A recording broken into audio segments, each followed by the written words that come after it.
లో జరిగిన ప్రతి దాంట్లో నేనున్నానంటూ ఏలిట్టు గీలుకుంటే ఎలా ఉంటుందో మన ప్రోత్సాహన గారి విషయంలో చూస్తేనే అర్థమవుతుంది. ఎందుకంటే పొలిటికల్‌గా చాలామంది జాయిన్ అయిన తర్వాత కొంచెం హుందాతనం వ్యవహరిస్తే బానే ఉంటది గానీ, అతి మీరిపోయి, మితిమీరిపోయి మనకున్న పరిధి దాటేసి ఇష్టం వచ్చినట్టు బిహేవ్ చేస్తే ఎలా ఉంటదో ఒక్కసారి స్క్రీన్ మీద చూడండి మీకే అర్థమవుతది.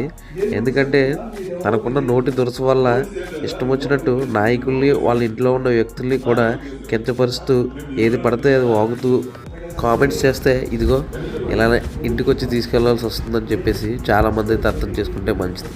అది ఏ పార్టీ అయినా సరే, అధికార పార్టీ అయినా, ప్రతిపక్ష పార్టీ అయినా సరే హుందాగా వ్యవహరిస్తే మంచిది. సంబంధం లేని ఆ చిన్నపిల్లలు ఇంట్లోనే ఆడవాళ్ళు ఏం చేశారో అస్సలు అర్థం కావట్లేదు. వాళ్ళకు సంబంధించి నోటుకొచ్చినట్లు మాట్లాడితే ఇదిగో ఈ విధంగానే మరి రియాక్షన్ అయితే ఉంటుందని తెలుస్తుంది. ఇప్పుడు దీన్ని దృష్టిలో పెట్టుకొని ఇప్పుడు అధికారంలో ఉన్న పార్టీ సపోర్టర్స్ ఎవరైతే ఉన్నారో వాళ్ళు కూడా హుందాగా వ్యవహరించాలి. లేదంటే ఇదే సీన్ మళ్ళీ వేరొక అధికారంలోకి వస్తే రిపీట్ అవ్వడానికి ఏమాత్రం వెనకాడాల్సిన అవసరం కూడా లేదు. కాబట్టి హుందాగా వ్యవహరించి చాలా డీసెంట్‌గా కామెంట్స్ కానీ వాళ్ళపైన విమర్శలు కానీ చేస్తే బాగుంటుందని నాకైతే అనిపిస్తుంది. అసలు పోసాని గారి అరెస్ట్‌కి గల కారణం ఏంటో తెలుసా? ఆయన గతంలో ఒక ఇంటర్వ్యూలో నోటికొచ్చినట్లు పవన్ కళ్యాణ్ గారి వ్యక్తిగత జీవితాన్ని, వారి కుటుంబాన్ని, వాళ్ళ ఇంట్లో ఉన్న చిన్నపిల్లల్ని, ఆడవాళ్ళని వీళ్ళందరినీ దూషించడం అయితే జరిగింది. దాంతోపాటు ఇప్పుడు ప్రజెంట్ సీఎంగా ఉన్న చంద్రబాబు నాయుడు గారిని కూడా, అలాగే లోకేష్ గారిని వీళ్ళందరినీ కూడా నోటికొచ్చినట్టు తిట్టడం జరిగింది. దాని ప్రతిఫలం ఇదని అంటున్నారు. ఈ సైకో గాడికి తెలియ చెప్తున్నా, పవన్ కళ్యాణ్ సైకో వెధవకి చెప్తున్నా, ఒరే సైకో వెధవా, నీకు ఒక ఆడపిల్ల ఉంది, ఆ పిల్ల పెద్దదవుతుంది, గుర్తు పెట్టుకొని వెనుక బతికే ఉంటాను, రక్త కన్నీరు పెట్టుకుంటావు, దరిద్రపు నా కొడక.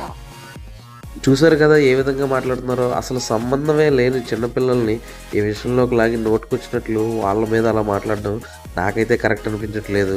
ఇటువంటి వ్యాఖ్యలు చేస్తే ఈ విధంగానే సమాధానాలు మనకు ఎదురవుతాయి.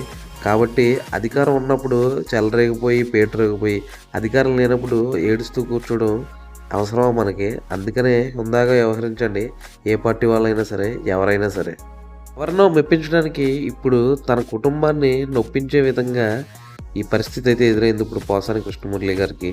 ఇతననే కాదు, ఇలాగే చాలామంది కొన్ని పార్టీల్లో ఎవరో ఒక నేతను మెప్పు పొందడం కోసం, వాళ్ళ అభినందనలు పొందడం కోసం వీళ్ళైతే అవసరానికి మించి అసలు సంబంధం లేకపోయినా సరే పేటరేగిపోవడం జరుగుతుంది. ఆ కొన్ని రోజులు బాగానే గడుస్తుంది. కానీ ఒక్కసారి అధికారం చేజారిపోతే ఏమవుతుందో మన పోసాని కృష్ణమురళి గారి సీన్ చూస్తే మనకు అర్థమవుతుంది. అయితే ఈ అరెస్ట్ విషయంలో అసలు తప్పైనా అనిపించలేదు. ఈ విధంగా ఎవరు చేసినా సరే శిక్షించాలి. మరిన్ని ఇలాంటి ఇంట్రెస్టింగ్ అప్డేట్స్ కోసం, మూవీ రివ్యూస్ కోసం సబ్స్క్రైబ్. Thank you.